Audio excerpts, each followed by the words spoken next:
At ayan nga, pupunta nga kami ng city at kasama ko nga si daddy at yung kapatid ko. At andito na nga kami sa may umbak at hindi ko na nga na-videoan yung kanina. Kasi nga, nagmamadali na ako kanina kasi nga yung partner ko is nababagot na. At nagagalit na nga siya kasi nga sobrang tagal ko daw.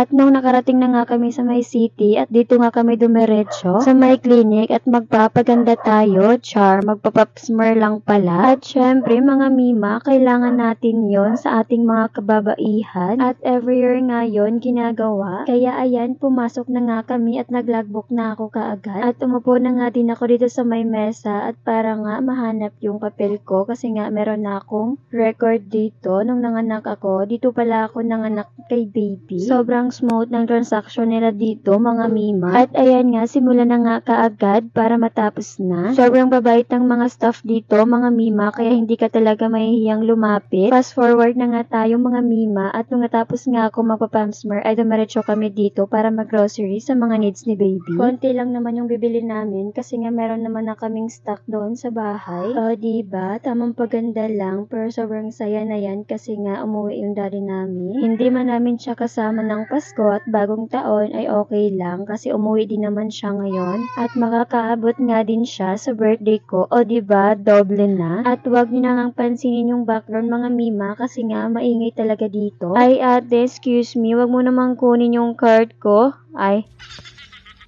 O diba, sobrang tagal nga namin dito pero ang konti lang ng binili namin. At ganyan talaga kapag konti lang yung bibilhin mo ay mahirapan ka talagang pumili. At nag-hi pa nga yung kakilala ko dito. At nung pagkatapos nga namin pumili ay pumunta na kami kaagad dito sa my counter. At nagbayad na nga kami kaagad at credit card nga yung binayad ni daddy kaya for the lakad ang person. At kailangan mo kasing sumama sa cashier kasi nga meron niyang pin. Kaya sumama na ako sa cashier. Credit card lang yung ginamit namin mga mima kasi nga konti lang yung cash namin. At nung natapos na nga naming bayaran ay umalis na kaagad kami at pupunta kami ng mall. At ayan lang pala yung binili namin, yung kay baby lang talaga lahat, yung kulang doon na stock namin. Palagi kasi akong tumitingin sa mga stock ni baby kung kulang na ba o hindi. Kasi nga ang hirap maubusan ng stock mga mima at saka malayo pa yung bilihan. At nandito na nga kami sa mall at dumiretso kami dito sa mga inasal kasi nga nagugutom na si Akech. Next naman, ang gwapo naman ng taga-serve ko na yarn. At sino bang nakakakilala kay kuya? Pahanap naman? Char. Huwag na pala kasi nahanap ko at nasa puso lang pala siya. Char.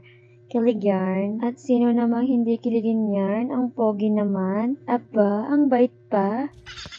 At saka mabilisang kainan lang pala to mga mima kasi nga uuwi pa kami at malayo pa yung uuwian namin. At nung natapos na nga kami kumain ay umuwi na kagad kami at andito na nga kami sa may transformer. Yun lang for today's video. Salamat!